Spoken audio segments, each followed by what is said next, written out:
오늘은 전도서 강해를 하도록 하겠습니다.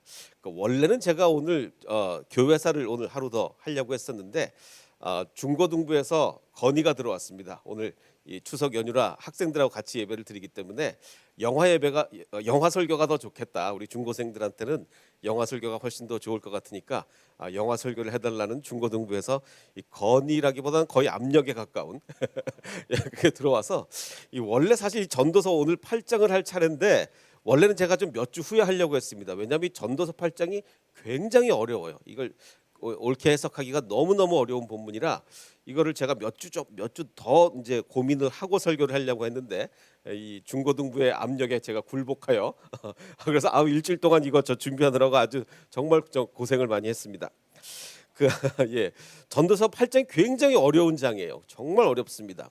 아마 뭐 여기저기 그 설교를 들어보시면 알겠지만 뭐 설교하시는 목사님마다 다 다르고 제가 연구자들의 연구를 봐도 정말 다 달라. 정말 너무 힘듭니다. 자, 근데 어떻게 이제 이 8장을 해석을 할 것인가? 전도서 8장은 지혜의 장이에요. 8장 1절은 뭐라고 시작을 하고 있냐면 누가 지혜자와 같으며 누가 사물의 이치를 아는 자냐. 그렇죠. 지혜를 가졌다는 얘기는 이 사물의 이치를 잘 깨닫는 자가 되겠죠. 그 사람의 지혜는 그의 얼굴에 광채가 나게 하나니 그의 얼굴에 사나운 것이 변하느니라. 그렇죠. 지혜가 있으면요 얼굴에 광채가 난대요. 그렇죠. 지혜 있는 사람은요 평안을 얻게 됩니다. 그 평안을 얻으니 얼마나 얼굴빛에 광채가 나겠습니까? 이거 딱 읽고서 이제 우리 속에 기억에 남는 역사의 인물이 있죠. 누굽니까? 링컨 대통령. 링컨 대통령이 뭐라 그랬습니까? 사람이 나이가 40이 넘으면 자기 얼굴에 책임을 져야 된다 그랬어요. 40 넘으면 얼굴에 책임을 져야 된다고 링컨 대통령이 그랬는데 뭐 링컨 대통령이 그렇게 막 인상이 막 좋아 보이고 그렇지는 않던데. 그래서 제가 열심히 찾아봤습니다. 과연 링컨 대통령 사진 중에 그 인상이 좋아 보이는 게 있는가? 뭐 좀 있긴 있더라고요. 근데 뭐 전체적으로는 그렇게 좋아 보이지 않는데도 링컨은 아주 자신 있게 얘기했어요. 사람이 40 넘으면 자기 얼굴에 책임을 져야 된다. 그러니까 우리도 이제 지혜가 넘치고 지혜가 막 있으면 얼굴에 사나운 게 사라지고 얼굴에 광채가 난다. 이렇게 지금 8장 1절이 얘기하고 있는데 아까도 말씀드렸듯이 8장은 너무나 해석이 어려운 지혜의 장이에요. 왜 해석이 어렵냐? 자, 두 가지 의문을 드리겠습니다. 첫 번째 의문은 방금 1절이 얘기한 것처럼 지혜가 있으면 얼굴에 광채가 난다. 이렇게 얘기를 했는데 맨 마지막 결론적으로 17절에 이렇게 얘기를 하고 있어요. 해 아래서 행해지는 일을 사람이 능히 알아낼 수가 없다. 사람이 아무리 애를 써서 알아보려고 할지라도 능히 알지 못하나니 비록 지혜자가 나는 안다라고 할지라도 결국 모른다 이거예요. 아니 지혜가 있으면 얼굴에 광채가 난다. 사나운 게 사라진다. 이렇게 1절에 얘기해 놓고 맨 마지막 결론은 뭐예요? 결국 모른다예요. 아무리 지혜 있다는 사람들이 나는 안다. 그래 봤자 모른다는 겁니다. 이 결론이 너무 이상한 거예요. 자, 그러면 결국은 알 수 없으니 뭐 이치를 깨닫고 얼굴 광채 나는 건 포기하라는 얘기인가? 이게 정말 전도서 8장 어렵다니까요. 자, 또 두 번째 의문이 있습니다. 어떤 의문이 있냐면 왕한테 복종을 하래요. 왕한테, 세상 왕에게. 자, 8장 2절을 이렇게 얘기합니다. 왕의 명령을 지켜라. 왕 앞에서 물러가기를 급하게 하지 말라라는 얘기는 자기 할 말만 하고 왕 얘기 안 듣고 그냥 휙 나가지 말란 얘기예요. 자, 그리고 왕 앞에서 악한 일을 일삼지 말라라는 얘기는 이거 번역이 조금 잘못된 것 같아요. 새번역 성경이 번역을 잘했습니다. 새번역 성경 뭐라고 번역했냐면 왕이 싫어하는 일을 고집하지 말라. 왕이 싫어하는 일을 자기가 하겠다고 막 이렇게 하지 말라는 거예요. 이거 너무 좀 지혜에 대한 이야기인데 이거 오히려 지혜 없는 사람이 하는 행동 아닌가? 지혜 없는 사람이 왕한테 잘 보이려고 굽신굽신 하는 거지. 지혜 있는 사람 같으면 정말 왕한테 할 얘기 다 바른 소리 하고 이게 아닌가. 왜냐하면 또 왕은 자기가 하고자 하는 일을 다 하는 사람이 왕인데 왕 앞에서 그렇게 버텨봤자 너만 손해다 뭐 이런 뜻이거든요. 자, 그래서 이게 너무 해석이 어렵다 보니까 많은 연구자들이 뭐 많지는 않지만 소수의 일부 연구자들이 이렇게 주장을 하기도 했어요. 여기서 말하는 왕은 하나님이다. 그렇지 않고서야 이렇게 왕한테 무조건 순종해라 이럴 수가 있겠는가? 지혜 있으면 오히려 순종이 아니라 바른 말을 해야지. 자, 이렇게 해석하는 사람들도 있긴 있는데 제가 오늘 뭐 저기 너무 신학적으로 복잡한 건 건너뛰겠습니다. 뭐 여러 가지 정황으로 그 신학적 증거로 볼 때 그 하나님을 얘기하는 것 같지는 않고 세상 왕이에요. 자, 그러면 세상 왕에게 순종하는 것이, 더군다나 왕이 싫어하는 거 하지 말고 뭐 네 말만 하고 물러서지 말고, 왕은 원래 하고 싶은 대로 하는 사람이니까 그 앞에서 왕 말 잘 들어라. 과연 이게 지혜를 이야기하는 8장에서 할 이야기인가? 너무 해석이 어려운 거예요. 자, 그래서 이제 이것을 제가 이제 영화로 보는 지금 전도서를 하고 있으니까 어떤 영화를 할까 굉장히 고민이 좀 많았습니다. 자, 그래서 이제 어렵게 고른 영화가 있는데, 아마 나이 드신 분들은 조금 이 영화를 보신 분들이 좀 계실지도 몰라요. 미시시피 버닝이라는 영화입니다. 실제 있었던 1964년에 실제로 벌어졌던 사건을 영화화한 영화입니다. 미시시피 주에서 있었던 거죠. 자, 이 이야기는 그 한 3명의 청년들의 실종 사건으로부터 시작이 됩니다. 이거는 실제로 FBI가 붙였던 실제 포스터예요. 3명의 청년이 실종이 됐는데, 왜 실종이 됐느냐? 영화가 좀 자세히 설명해 주진 않는데 역사적 배경을 알고 보면 더 잘 와닿습니다. 역사적 배경이 뭐냐면, 뭐 아시겠지만 특히 뭐 미시시피 주니까 얼마나 인종차별이 심했던 지역입니까? 다른 지역보다도 뭐 미시시피 하면 인종차별 뭐 최고로 심한 데 중에 하나인데, 어떤 운동이 있었냐면 프리덤 서머라고 해서 이 여름을 맞이해서 이 의식 있는 학생들이 흑인들도 투표를 해야 된다. 백인들은 자꾸 이 흑인들 투표 못하게 막으려고 그러고 온갖 말도 안 되는 규제를 해서 흑인들 투표 못하게 하는데, 아니다, 흑인들도 투표를 해야 된다. 그래서 흑인 유권자 운동을 이 여름에 막 일으켰어요. 그래서 그걸 이제 프리덤 서머라고 이제 이야기를 하는데, 자, 그러자 이제 그 KKK단을 비롯한 많은 이 백인 우월자들이 흑인들을 투표 못하게 하기 위해서, 그때 당시에도 이제 교회 같은 데서 투표 장소를 많이 썼거든요. 교회에서 모여서 우리 흑인들 투표합시다. 그것도 했지만 아예 교회가 투표 장소로 쓰이기도 하고 이랬는데, 그 흑인 교회들을 막 불태우기도 하고, 그래서 이 영화의 시작은 교회가 불타는 이런 것들로부터 이제 영화가 시작이 됩니다. 자, 그래서 이제 이 그 프리덤 서머에 참여했던 이 3명의 청년이 차를 타고 가고 있었습니다. 이 맨 앞에 가는 차가 백인 2명을 포함한 그 흑인들의 투표를 독려하기 위해서 운동을 하고 있었던 3명의 그 학생들이, 청년들이 타고 있었어요. 자, 그런데 그걸 누가 쫓아가느냐? 그 프리덤 서머를 하는 청년들을 처단하자라는 명령을 받고 KKK 단원들이 쫓아오기 시작합니다. 그런데 이 KK 단원에는 지역 경찰들도 포함되어 있었어요. 지역 보안관, 경찰들이 KKK단 활동을 하는 거예요. 자, 그래서 이 차를 세웁니다. 했더니 흑인 1명과 백인 2명이 타고 있어요. 자, 그래서 이제 그 이 흑인은 뒤에 타서 겁에 질린 표정으로 이렇게 있고, 백인들이 이렇게 대답을 하니까 그 백인에게 이 경찰이 이렇게 얘기를 한 겁니다. 입 닥쳐라, 이 검둥이랑 노는 놈들아, 너희들은 처단을 받아 마땅하다. 이렇게 얘기를 하면서 얼굴에 총을 겨눕니다. 그리고 그 자리에서 총을 쏩니다. 3명을 다 죽여요. 자, 그러면 이 사건을 기획한 사람이 누구냐? 이 사건을 저기 그 흑인들의 투표를 자꾸 독려하는 놈들이 있으니까 가서 처단을 해라라고 기획한 사람이 그 지역의 KKK단 지도자였었는데, 그 지역 KKK단 지도자가 누구냐? 영화에는 안 나옵니다. 영화에는 안 나오는데 제가 이 사건을 쭉 조사를 해봤더니 에드가 레이 킬런이라는 사람인데, 이 사람이 어떤 사람인지 아십니까? 직업이 침례교 목사입니다.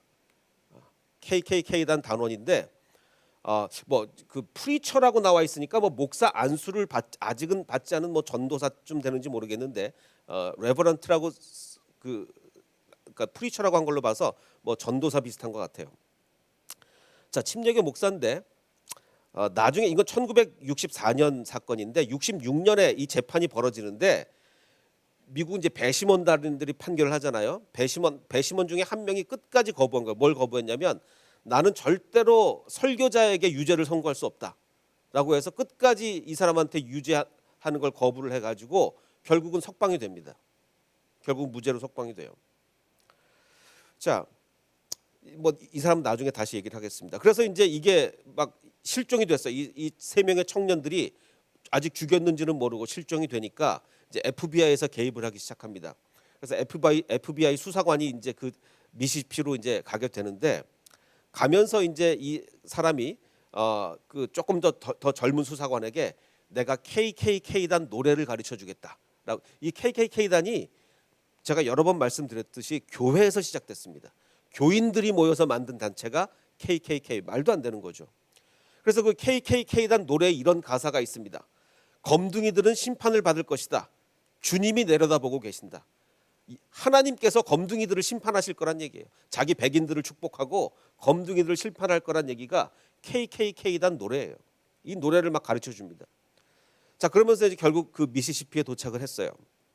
이제 식당에 들어가는데 아시겠지만 그 당시만 해도 백인 자리, 유색인종 자리, 식당에 그 자리가 다 다릅니다. 그 유색인들은 따로 앉아야 돼요. 딱 들어가 보니까 이게 장사가 잘 되는 식당이라 꽉 찼어요. 근데 이제 이 FBI 수사관은 이 사람은 인종차별주의자가 아니니까 유색인종 자리에 빈자리가 있으니까 나 저기 가서 먹겠다. 그러고 막 성큼성큼 걸어가는 거예요. 그러니까 놀래서 백인들이 다 쳐다봅니다. 아니 뭐 저런 사람이 다 있나? 유색인종 자리에 가서 먹다니 뭐 이러면서 다 쳐다봐요. 그래서 이제 이 수사관은 앉아서 옆에 있는 흑인 청년에게 내가 뭘 좀 너한테 물어봐도 되냐? 나 이게 수사관인데 뭘 좀 물어봐도 되냐라고 얘기하니까 이 사람 이제 겁에 질린 거죠. 여기서 말을 잘못했다간 큰일 나거든요. 그래서 이 사람은 질문을 듣지도 않고 나는 할 말 없다. 그리고 이제 다른 데로 자리를 비킵니다. 자, 그런데 그날 저녁에 이 백인들이 다 봤잖아요. 저 흑인 청년이 물론 나는 할 말 없다 그러고 자리를 비켜서 아무 얘기도 안 했어요. 아무 얘기도 안 했는데 그 집을 찾아갑니다. KKK 단원들이 그 집을 찾아가서 너 형 있냐? 그런 데서 그 사람을 찾아서 완전히 뭐 엄청난 폭행을 가합니다. FBI한테 한 마디더라도 짓거리면 내가 너를 죽여버리겠다 이러면서 어마어마한 폭행을 가. 아무 말도 안 했는데. 그러니까 이건 뭡니까? 다른 흑인들한테 니네 FBI한테 한 마디도 하지 마라. 그걸 이제 본보기로 보여주는 거예요. 그러자 이제 이 FBI도 안 되겠다 그래서 이제 그 지원 병력을 요청을 합니다. 그래서 많은 수사관들이 더 참여를 해요. 자, 그러자 KKK도 자기네 지도자들이 다 모입니다. 이 미시시피에 다 모여가지고 이제 이 FBI와 거의 뭐 이제 전쟁을 할 판이에요. 그래서 KKK 지도자들 요 남부 깃발 보이죠? 요 그 인종 차별을 상징하는 이 남부 깃발을 딱 달고 KKK 지도자들이 막 이 도시에 모입니다. 그래서 이제 정말 뭐 이제 팽팽한 긴장감이 이렇게 감도는 거죠. 그래서 이 사건이 굉장히 유명한 사건이어가지고 그 FBI 홈페이지에도 나오더라고요. 그래서 제가 FBI 홈페이지 가서 찾아보니까 그 유명한 사건 해가지고 이 미시시피 버닝 사건이 나오더라고요. 결국은 이거는 영화 장면이 아니라 실제 그 홈페이지 제가 찾아본 건데 그 차가 발견이 됐어요. 이 실종됐던 이 학생들의 차가 발견이 됐는데 자, 그러니 이제 그 근처 연못에 분명히 이제 빠져서 있을 거다. 여기다 시체를 버렸을 거다 하고 군부대까지 동원해서 대대적인 그 연못 수색 호수 수색 작전이 벌어집니다. 엄청나게 찾았는데 계속 발견되지 않았어요. 그래서 이제 이게 전국적인 뉴스가 됐습니다. 그래서 전국에 이제 기자들이 와서 막 그 주민들을 인터뷰를 하고 막 이러는데 그 주민들은 심지어 이렇게까지 얘기를 해요. 완전히 이 지역 자체가 뭐 엄청나게 인종차별이 심한 지역이라 주민들이 아주 태연하게 뭐라고 인터뷰를 하냐면 그 청년들 죽었다면 죽을만 해서 죽었겠지 이렇게까지 얘기를 하는 거예요. 뭐 정말 이 영화를 볼 때 이게 분노가 일으켜서 정말 영화를 보기가 힘들 정도예요. 이 지역 주민 사람들 생각이 그런 거예요. 그리고서 이제 또 가서 흑인 교회를 막 불태우고 막 이럽니다. 흑인들을 막 테러를 하고. 그래서 이제 불탄 흑인 교회에서 흑인 교회들이 막 불이 타가지고 이제 불탄 잔해 앞에서 예배를 드리다가 이제 그 FBI 수사관들이 또 이제 이거 뭘 물어봐야 뭐 증거를 찾든지 뭘 할 거 아니에요. 그래서 물어보러 오니까 FBI 수사관이 오는 걸 보고 사람들이 다 흩어져 버립니다. 무서워가지고 저 FBI한테 뭐라도 한마디 했다가는 내가 죽을지도 모른다. 그리고 다 흩어져 버려요. 그래서 한 부자만 남았는데 우리는 당신들을 도우러 온 거다라고 얘기하니까 우리한테 물어보면 안 된다. 우리는 지금 말 한마디 잘못했다간 큰일 난다. 이렇게 이제 얘기를 하는 거예요. 자, 이 전도서 8장은요. 인간이 마주한 아주 냉엄한 현실을 얘기하고 있습니다. 우리 인간들이 마주한 현실이 어떠냐? 7절에 보면 인간이라는 게 얼마나 연약한 존재냐면 아, 인간들이 뭐 장래일을 알 수가 있느냐? 사람이 장래일을 알지 못하나니 장래일을 가르칠 자가 누구냐? 자, 근데 우리는 뭐 장래일만 모릅니까? 얼마나 연약하냐면 바람을 주장하여 바람을 움직이게 할 사람도 없고, 죽는 날을 뭐 우리는 언제 죽는지 그것도 알 수 없고, 전쟁이 나면 우리가 전쟁을 피할 수 있습니까? 뭐 어느 누구도 전쟁을 피할 수가 없는 거예요. 악이 그의 주민을, 전쟁이라는 건 이 세상의 모든 악인데 이런 악한 것들이 주민들을 건져낼 수 없죠. 그러니까 인간들은 정말 뭐 미약하다는 거예요. 정말 인간이 마주한 아주 냉엄한 현실을 얘기하고 있습니다. 지금 이 영화에서는요, 이 1960년대 당시 남부 지역 이 미시시피에 있었던 흑인들의 정말 냉엄한 현실, 어마어마하게 냉엄한 현실, 말 한마디 못하는 거예요. 말 한마디 했다가는 그냥 뭐 죽도록 얻어맞는 거죠. 자, 그래서 이 그래도 아무 얘기도 안 했지만 또 이 부자가 이 그 FBI 수사를 하고 얘기를 했잖아요. 그러니까 또 교회 앞에, 또 교회에 모여서, 또 다른 교회에 모여서 이제 아직 불타지 않은 다른 교회에 모여서 예배를 드리고 있는데, 이 KKK 단원들이, 흑인들이 예배에서 나오기를 이제 기다리고 있습니다. 그래서 이제 흑인들이 예배당 문을 딱 열고 나오자 엄청난 폭행을 또 가하는 거예요. 자, 그런데 아까 그 우리한테 얘기하면 안 돼요라고 했던 그 어린 학생은 다른 사람이 다 도망가자 무릎을 꿇고 기도를 하고 있습니다. 기도를 하고 있는데, KKK 단은 다 교회 다니는 사람이라고 그랬죠. 교회 자기 딴에는 열심히 교회 다니는 사람들입니다. 이 교회 다니는 KKK 단이 와서 이 어린아이의 얼굴을 발로 차버립니다. 그러면서 이렇게 얘기를 합니다. 한 번만 더 FBI와 얘기하면 관에도 넣지 않고 너를 죽여버릴 거다. 교회 다니는 KKK 단원이. 그러면서 이 하여간 FBI를 겁주기 위해서, 또 주민들을 겁주기 위해서 흑인들 집에 폭탄 테러를 막 이렇게 가합니다. 흑인들의 집에 막 폭탄을 던져요. 자, 그런데 어쨌든 이게 그래도 또 누군가의 이 증언에 의해서 이제 붙잡혀 왔습니다. 그 재판장에 붙잡혀 왔는데, 이 지역 재판장, 미시시피의 지역 재판장이 이렇게 얘기를 합니다. 우리나라에는 자치법이 있다. 우리 지역의 법이 있다라고 얘기하면서, 당신들은 죄를 진 거는 맞는데, 뭐 폭탄 테러도 하고 뭐 흑인들을 뭐 폭행을 하고 이렇게 죄를 진 거는 맞는데, 그 죄의 원인 제공을 흑인들이 했다. 원인 제공을 흑인들이 했으니 따라서 본 법정은 범행을 당신들이 죄를 지은 걸 내가 이해를 한다. 지금 재판관이 이렇게 말하고 있는데, 재판관이 당신들 죄 진 거 내가 이해한다 라고 얘기하면서 흑인들이 범행 동기를 제공했으므로 당신들에게 집행유예를 선고한다, 이러는 거예요. 지금 완전히 뭐 법원부터 완전히 다 썩어버렸습니다. 뭐 이로 말할 수가 없는 거죠. 자, 오늘 전도서 8장은 뭐라고 얘기하고 있냐면, 자, 특히 8장은 세번역 성경이 좋습니다. 개역 개정판은 도대체 번역이 너무 좀 이상하게 돼서 읽어도 무슨 얘기인지도 잘 모르고 하겠는데, 세번역 성경이 번역을 잘했어요. 사람들은 왜 서슴지 않고 죄를 짓는가? 악한 일을 하는데도 바로 벌이 내리지 않기 때문이다. 그렇죠. 내가 어떤 악한 일을 하나 하면 바로 그 해가 지기 전에 하나님한테 막 두들겨 맞는다. 아, 그럼 누가 그렇게 죄를 짓겠어요?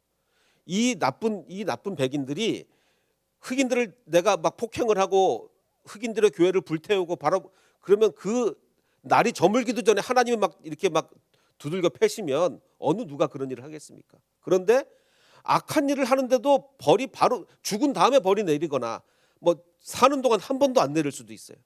그나마 나중에라도 내리면 다행이고 죽은 다음에나 벌 받을 수도 있는데, 그렇게 벌이 바로 내리지 않기 때문에 사람들은 아주 담대히 죄를 짓는 거예요. 악한 사람이 100번 죄를 지어도 그는 여전히 살아있다. 지금 전도서는 날카롭게 지금 이 현재 상황을 얘기하고 있는 거예요. 그러면서 사람들은 이렇게 말한대. 사람들은 좀 순진한 사람들은 이렇게 얘기해. 뭐라고 얘기하냐면, 하나님 앞에 경건하게 살면 모든 일이 다 잘 되지만 악한 자는 하나님을 두려워하지 않으니까 그가 하는 일이 잘 될 리가 없다. 악한 사람이 어떻게 잘 되냐? 사는 날이 그림자 같고 한창 나에 악한 사람은 한창 나에 다 죽을 거고, 하나님 앞에 경건하게 사는 사람들은 모든 일이 다 잘 될 거다. 이건 누가 하는 얘기예요? 순진한 사람들이 하는 얘기예요. 세상을 살아보면 그렇지가 않아요. 지금 이 미시시피 지역은요, 지금 이 흑인들을 사람 취급도 안 하고 정말 두들겨 패고 죽이고 폭탄 던지고 이런 사람들이 아주 떵떵거리고 잘 사는 거예요. 대대로. 지금 수십 년간 그리고 너무나 잘 살아왔어요. 자, 근데 지금 이렇게 이런 사람들의 말, 악한 사람들은 금방 죽을 거고 주님을 섬기면 잘 살 거다. 이거는 사람들의 말일 뿐 현실은 완전히 다르다는 거죠. 그래서 아까 그 두 부자 기억나시죠? 흑인 두 부자. 그래서 KKK 단원이 와서 그 아버지를 목을 매달아 버립니다. 정말 마지막 순간에 그래도 아들이 와서 살리긴 살렸어요. 자, 전도서는요, 제가 그 전에 한번 말씀드린 것 같은데 진리의 여러 가지 측면을 얘기해요. 우리 인간은 진리를 부분밖에 알 수가 없거든요. 진리를 모두 다 알 수 있는 인간이 어디 있습니까? 우리 인간은 진리를 부분밖에 알 수는 없는데, 일례로 지난번에 제가 들은 것처럼 모르는 것이 약이다 진리죠. 아는 것이 힘이다 진리입니다. 근데 이 두 가지가 다 맞는 얘기예요. 근데 상황에 따라 달리 적용을 해야죠. 모르는 것이 약이기 때문에 아는 것은 절대로 힘이 될 수 없다. 이건 아니죠. 우리는 하나님 안에서는 어떤 큰 진리가 있겠지만 우리는 정말 미약한 인간이기 때문에 모르는 것이 약이라고 얘기할 때도 있고 아는 것이 힘이라고 얘기할 때도 있는 거예요. 지금 전도서 8장은요. 모든 진리를 다 담고 있는 책이 전도서 8장이 아니고 그런 게 어디 있습니까? 진리의 한 측면을 담고 있는 거예요. 진리의 측면. 그게 뭐냐면 아까 왕한테 순종하라고 그랬잖아요. 이 전도자의 개인적 의견이에요. 내가 권한다 이거야. 이건 이 전도서 저자의 개인적인 의견입니다. 내가 권하는데 왕의 명령을 지키면서 살아라. 왕 앞에서 악한 것을 하지 말라는 게 아까 세번역 청교처럼 왕이 싫어하는 거를 괜히 막 그게 옳다고 고집하지 말아라. 너만 다친다. 너만 죽는다는 거예요. 왜냐? 왕은 자기가 하고 싶은 대로 다 하는 사람인데 네가 거기서 올바른 소리 하면 네가 거기서 너는 목숨도 유지 못한다는 거예요. 자, 이게 나쁜 얘기입니까?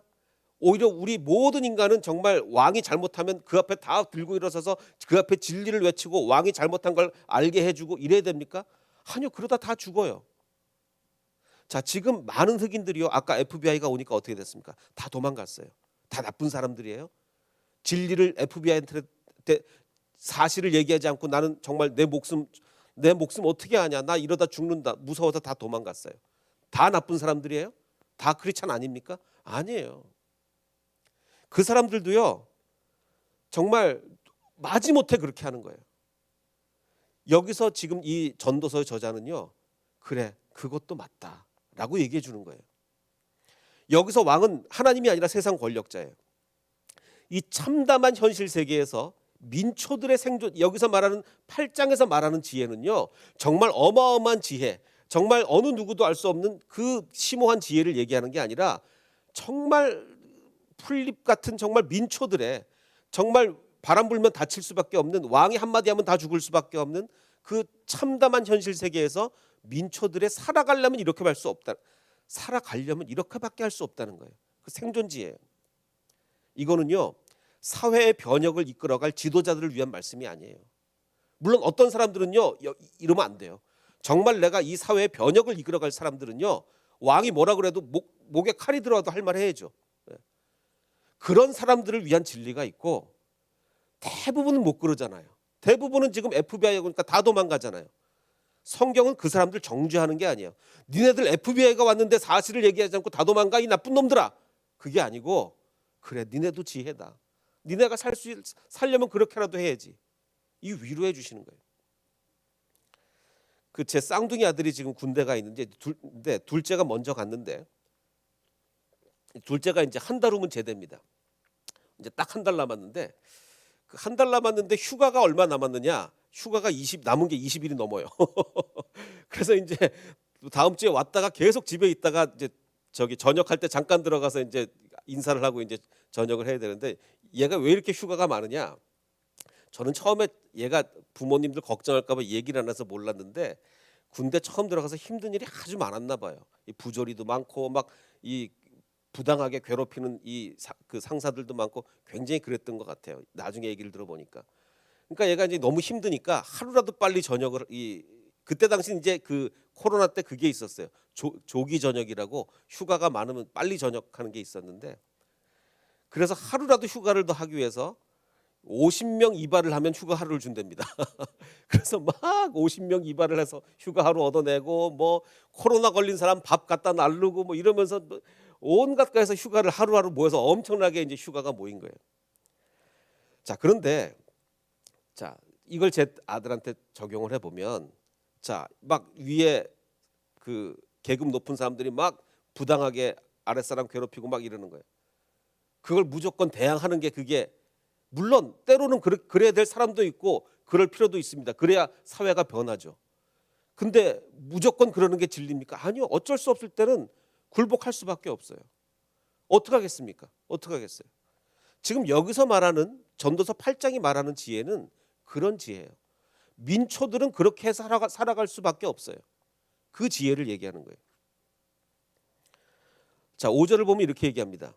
명령을 지키는 자는 불행을 알지 못하리라. 여기서 말하는 불행은 어떤 불행이냐면 FBI한테 말 한마디 했다가 KKK 단원한테 얻어맞는 그런 불행을 얘기하는 거예요. 지혜자의 마음은 때와 판단을 분별하나니 사람에게 임하는 화가 심합니다. 너무 이런 험한 세상에서는 험한 세상에는 이런 지혜도 일종의 지혜다라고 너희도 너무 양심의 가책을 느끼지 마라 이렇게 얘기하는 거예요.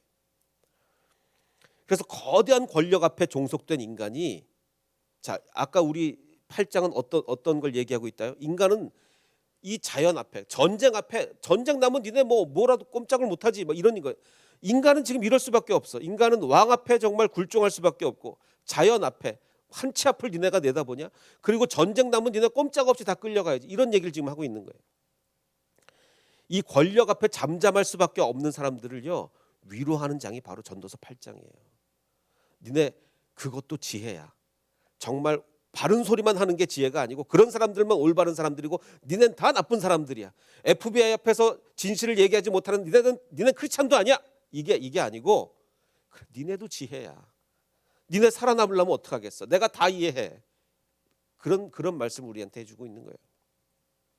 그래서 그건 무조건 비겁이라고 말하지 않고 일종의 지혜다라고 우리를 위로해 주는 말씀인 거예요. 성경은요. 모든 신앙인들은 목숨 걸고 악하고 맞서 싸워라 이렇게 말하지 않아요. 그럴 수 있는 사람 그렇게 많지 않습니다. 성경은 다 품어주는 거예요. 목숨을 위해서 굴복할 수밖에 없는 사람들을 위로하는 말씀이 바로 전도서 8장이죠. 자, 이 영화는요 계속해서 정말 참담한 이야기를 보여주고 있습니다. 이 KKK 단원들이 이제 집회를 하는데 많은 사람들이 막 열광을 해요. 열광을 하는데 연사로 나선 사람이 누구냐? 뭐 그 지역의 사업가인데 뭐 역시 KKK 단원입니다. 이 사람들은 우리가 누구냐? 우리는 앵글로 섹슨 크리스찬들이다. 우리는 백인 크리스찬들이다. 흑인들은 다 멸망을 받아야 될 족속들이고 하나님의 심판을 받아야 된다. 우리는 백인 크리스찬이다. 뭐 이 말에 뭐 다 열광을 하고 막 난리가 나는 겁니다. 이게 어디 크리스찬이 할 얘기입니까? 저는 이렇게 분명히 믿습니다. 정말 목숨이 두려워서 진실을 말하지 못하고 도망간 아까 그 흑인들, 이 사람들이 진짜 지혜자예요. 이 사람들이 진짜 하나님을 믿는 사람들입니다. 지금 우리는 백인 크리스찬이다라고 주장하는 사람들은 이 사람들은 크리스찬이라고 불릴 자격도 없는 사람들이에요. 이 사람들은 절대로 하나님 나라에 들어갈 수가 없습니다. 저는 분명히 말합니다. 이 사람들은 절대 하나님 나라 근처에도 얼씬할 수가 없는 거죠. 자기는 크리스찬이라고 얘기하지만 8장 10절은 이렇게 얘기합니다. 나는 이 전도서 저자는 악한 사람들이 죽어서 무덤에 묻히는 걸 봤어요. 자, 그런데 악한 사람들이 무덤에 묻히면 사람들이 지나가다 다 욕합니까? 아니요. 정반대의 현상이에요. 사람들은 장지에서 돌아오는 길에 악한 사람들을 칭찬한다는 거예요. 자, 지금 보십시오. 이 KKK 지도자 얼마나 악합니까? 정말 악 중에 악이 아니겠습니까? 그런데 지금 사람들은 이 사람을 칭송해요. 너무너무 멋있는 연설이다. 그래 우리 백인 크리스찬들이 흑인들을 멸시해야지. 만약에 지금 이 사람이 나중에 죽으면 묻히면 사람들은 그 사람을 정말 칭찬할 거예요. 저 사람은 KKK 지도자다. 저 우리 백인들의 자존심이다. 이러면서 칭찬을 할 거예요. 그 악한 사람이 평소에 악한 일을 하던 바로 그 성읍에서 사람들은 그를 칭찬한다는 거예요. 이런 것을 보고 듣노라면 허탈한 마음을 가둘 수 없다고 지금 이 전도서 저자가 이야기하고 있는 거예요. 자, 그런데 결국은 이제 나중에 그 어떤 사람의 제보로 제보로 시체가 묻힌 곳을 발견하게 됩니다. 제가 너무 끔찍해서 이걸 좀 가려놨는데 이 세 명의 청년이 묻힌 그 시체를 찾아내요. 그래서 결국 이제 재판에 넘겨져서 일부 사람들은 징역을 살기도 합니다. 물론 나중에 좀 일찍 풀려나요. 10년형을 받았지만 뭐 더 일찍 풀려나요. 근데 어느 누구도 살인죄로는 기소가 안 돼요. 이거 다 뭐 지역 그 재판관이 재판하고 하기 때문에 살인으로 아니고 다른 죄를 걸어가지고 하여간 그리고 아예 무죄 석방된 사람도 있습니다. 보안관 같은 경우는 아예 뭐 무죄로 석방이 됐어요. 자, 그런데 아까 제가 말씀드렸던 그 침례교 프리처, 침례교 뭐 목사인지 전도사인지 그 침례교 프리처는 어떻게 됐냐면 영화에는 안 나오지만 이 사람 결국은 몇몇 정말 이 운동가들에 의해서 정말 사람들이 노력하고 해가지고 이 사건이 있은 후 41년 만에 유죄 판결을 받습니다. 41년 만에. 그래서 징역 60년형을 받았어요. 이 사람은 살인죄 처벌을 받았어요. 징역 60년을 받았는데 그래서 얼마나 이게 유명하냐면 한국 신문에도 났어요. 2018년에 미시시피 버닝 주범이 감옥에서 죽었다고. 바로 이 사람인데 이 침례교 목사였던 아니 전도사였던 이 사람이 그 감옥에서 죽었다고 한국 신문에 날 정도로 이제 유명한 사건이었어요. 자, 아까 말씀드린 것처럼 그 미시시피 버닝 범죄자 중에서 이 한 사람을 제외하고는 어느 누구도 살인죄로 처벌받지 않았어요. 다 뭐 가벼운 처벌 받았어요. 자, 더군다나 아직도 아무런 처벌을 받지 않은 KKK 지도자와 단원들이 너무나 많아요.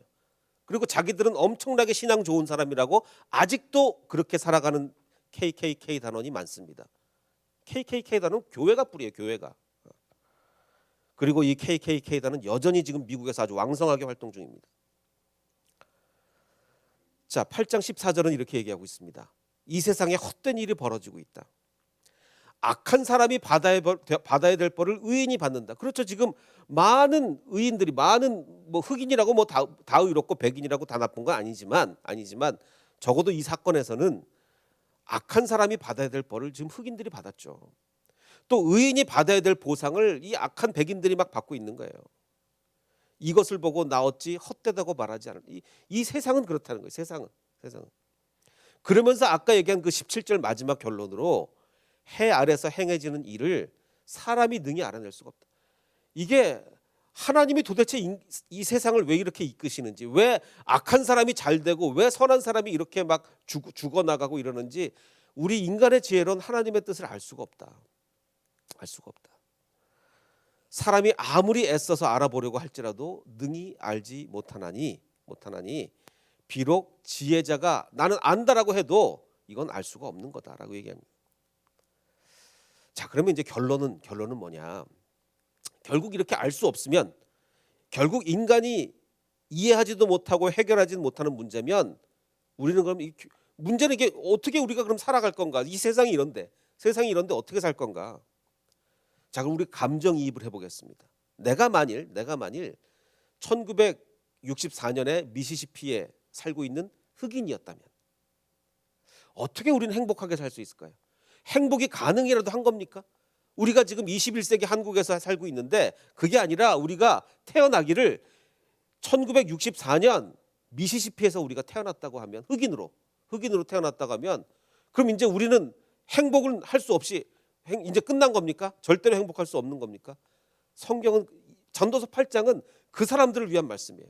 그리고 우리들을 위한 말씀이고 어떻게 행복을 찾을 수 있는 것인가? 이 전도서 8장은 민초들이 누릴 수 있는 행복을 이야기합니다. 뭐라고 얘기하냐면 이거 번역이 정말 잘못돼. 이렇게 번역하면 안 되는데 이렇게 번역했어요. 8장 15절에 내가 희락을 찬양한다.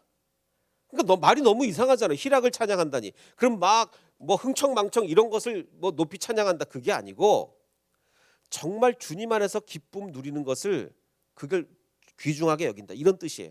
그게 뭐냐? 그 다음도 번역이 좀 잘못됐는데 사람이 먹고 마시고 즐거워하는 것보다 더 나은 것이 없다. 이거 그런 뜻이 아니고요. 전도자가 뭘 얘기하고 싶으냐면 정말 이 세상은요. 정말 우리가 기쁨을 얻을 수 있는 것이 없다. 그런데 어느 누구에도 있을 수 있는 기쁨이 있다. 정말 핍박을 받는 사람조차 누릴 수 있는 기쁨이 뭐냐면 그래도 일용한 양식을 먹고 있지 않느냐, 그 얘기예요. 그러니까 우리가 행복을 누리고 싶다면 정말 박해 가운데서도, 정말 극심한 박해 가운데서도 이 음식, 오늘의 음식, 그것이 과연 귀한 음식이든 천한 음식이든 간에 하나님이 주신 거를 믿고 우리가 감사히 먹자 이거예요. 그건 어느 누구도 누릴 수 있는 행복이라는 거예요. 어느 누구도 누릴 수 있는 행복. 그러니까 희락을 찬양하노니 먹고 마시고, 이게 아니고, 이건 번역 잘못된 거예요.